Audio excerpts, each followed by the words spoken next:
कांग्रेस के कुछ छात्र हमारे पास आए थे और जैसा आप विगत दिनों देख रहे हैं, हर जगह छात्र संघ चुनाव में भाजपा और मुख्यमंत्री का पूरा हस्तक्षेप है। हमारे लोगों के जानबूझ के नामांकन पत्र रद्द किए जा रहे हैं और कोई जीत रहा है तो उसे घर से उठा लिया जा रहा है, प्रलोभन दिए जा रहे हैं कि भैया तुम यहाँ से लड़ लो।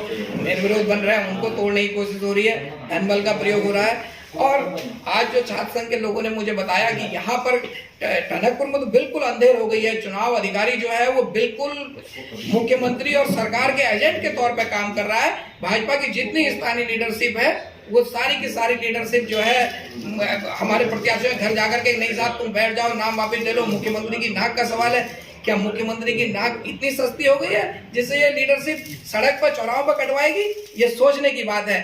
और आज हमारे प्रत्याशियों ने हमें बताया जो इनकी अधिसूचना जारी हुई थी, 4 तारीख को नामांकन पत्रों की जांच होनी थी और 4 तारीख को ही नाम वापस होने थे। उस अधिसूचना में लिखा हुआ है।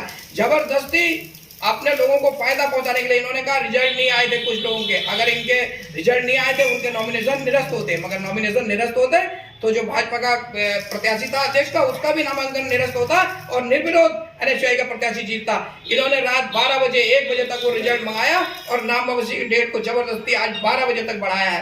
और अभी भी ये इतने डरे हुए हैं कि मुझे अंदेशा है, ये जो चर्चाएं हैं कि हमारे जो प्रत्याशी हैं उनके खिलाफ कोई फर्जी FIR थाने में करा के और तुम्हारे खिलाफ FIR दर्ज है उस बिना पर जो है उसका नामांकन रद्द करा सकते हैं। तो मैं ये चेतावनी देना चाहता हूँ उन प्राचार्य को भी और उस चुनाव अधिकारी को भी, इन ईमानदार और इन शिक्षित बच्चों की हाय लगेगी तुमको।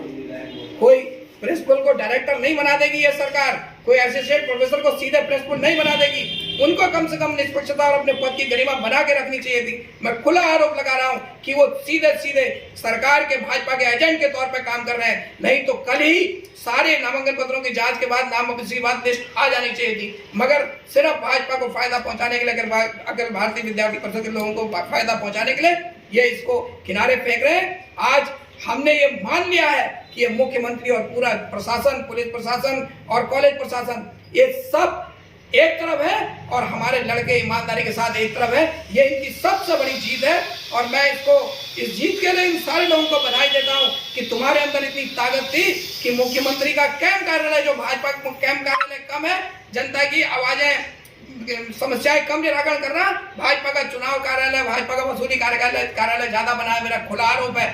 आज तक हम कभी इस सरकार के खिलाफ बोले नहीं, मगर इन्होंने अब बोलने के लिए मजबूर किया तो हम सड़कों पर उतरेंगे। कभी भी हम छात्र राजनीति में उलझे नहीं, मगर छात्र हितों के लिए लड़ने वाली NSUI अगर उसके साथ अन्याय होगा तो हम सड़कों पर उतरने से भी गुरेज नहीं करेंगे। ये मैं आपको आश्वस्त यहाँ पर करना चाह रहा हूँ। अगर इन्होंने कुछ भी गलत किया, मैं खुली चेतावनी दे रहा हूँ, कुछ भी गलत किया, हम न्यायालय भी जाएंगे, हाईकोर्ट, सुप्रीम कोर्ट तक भी जाएंगे और इनके खिलाफ जो भेदभावपूर्ण कर रहे हैं, चाहे वो प्राचार्य हैं और चाहे वो चुनाव अधिकारी हैं, इनके खिलाफ आपराधिक मामले भी दर्ज कराएंगे। ये मैं आपको यहाँ पर कहना चाह रहा हूँ इस प्रेस कॉन्फ्रेंस के माध्यम से। ठीक।